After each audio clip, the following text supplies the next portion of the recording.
तो चलिए शुरू करते हैं क्लास 8 की ये जर्नी।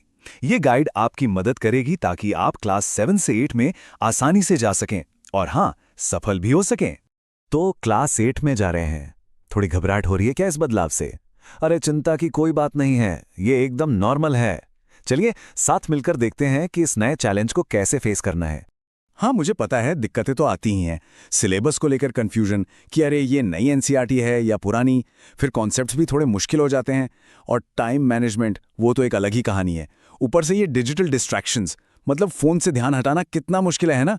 पर यकीन मानिए ये सिर्फ आपकी प्रॉब्लम नहीं है, लगभग हर स्टूडेंट को ऐसा ही लगता है। लेकिन घबराने की बिल्कुल जरूरत नहीं है। इन सारी चुनौतियों का पता है, एक ही सॉल्यूशन है और वो है एक सही माइंडसेट और एक सही स्ट्रैटेजी। सक्सेस का सबसे बड़ा सीक्रेट जानते हैं क्या है? बस शुरुआत कर देना, जल्दी शुरू करना। देखिए, ये एक मैराथन है, कोई 100 मीटर की रेस नहीं जिसे आप आखिरी के कुछ हफ्तों में दौड़कर जीत लेंगे। अब यहां देखिए, फर्क तो एकदम साफ है ना? जल्दी शुरू करने और लास्ट मिनट पर रट्टा मारने के नतीजों में जमीन आसमान का फर्क होता है। सोचिए, जब आप जल्दी शुरू करते हैं तो आपके पास अपने वीक सब्जेक्ट्स पर काम करने के लिए पूरा टाइम होता है और फ्यूचर के लिए कह सकते हैं कि एक सॉलिड फाउंडेशन बनता है। तो ठीक है, अब आते हैं सब्जेक्ट्स पर। चलिए सबसे पहले साइंस के लिए एक बढ़िया सा गेम प्लान बनाते हैं।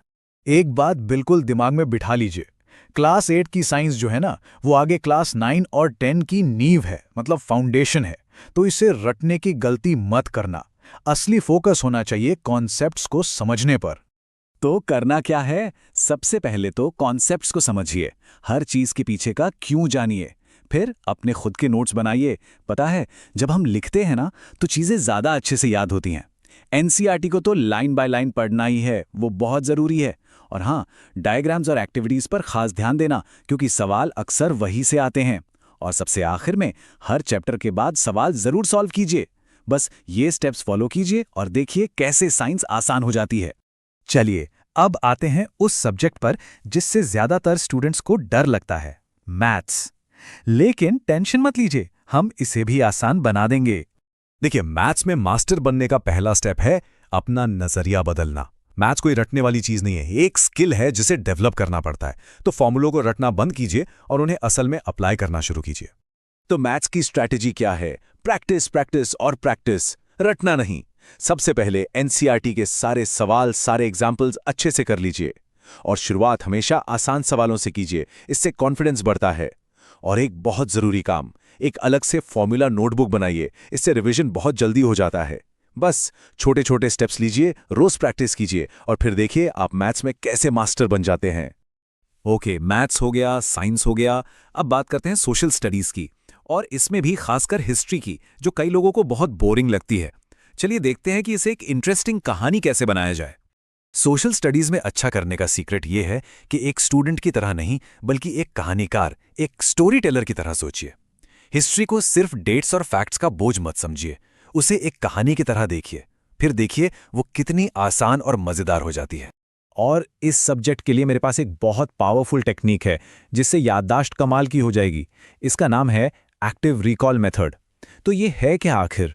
इसे इस्तेमाल करना बहुत आसान है। पहले चैप्टर का एक हिस्सा पढ़िए, फिर किताब बंद कर दीजिए और आंखें भी बंद कर लीजिए। अब मन में उस पूरी कहानी को याद करने की कोशिश कीजिए जो आपने अभी अभी पढ़ी। फिर किताब खोलकर देखिए कि क्या क्या मिस हो गया। बस ये सिंपल सी टेक्निक है, लेकिन आपकी मेमोरी रिटेंशन को कई गुना बढ़ा देगी। तो हमने सही माइंडसेट्स की बात कर ली और अलग अलग सब्जेक्ट्स की स्ट्रैटेजी भी देख ली। अब सवाल यह है कि इन सब को एक साथ कैसे लाया जाए, मतलब सक्सेस के रास्ते पर चलना कैसे है। तो एक सफल साल के इस रास्ते पर पहला कदम क्या है? पहला कदम है इन सभी आइडियाज को अपनी रोज की आदतों में बदलना। तो ये रही आपकी सक्सेस चेकलिस्ट। सबसे जरूरी, जल्दी शुरू करें, प्रेशर बढ़ने का इंतजार बिल्कुल मत कीजिए। दूसरा, कंसिस्टेंट रहिए, रोज थोड़ी पढ़ाई करना कभी कभी घंटों पढ़ने से कहीं बेहतर है। एक एक्टिव लर्नर बनिए, मतलब नोट्स बनाइए, सवाल पूछिए और एक्टिव रिकॉल जैसी टेक्निक्स का इस्तेमाल कीजिए। और हाँ, प्रैक्टिस प्रैक्टिस प्रैक्टिस, खासकर मैथ्स और साइंस के लिए। और आखिर में सही रिसोर्सेस, मतलब अच्छी किताबें, अच्छे गाइड्स का इस्तेमाल कीजिए जो कॉन्सेप्ट्स को समझने में आपकी मदद करें। यही आदतें आपकी सफलता की नींव हैं।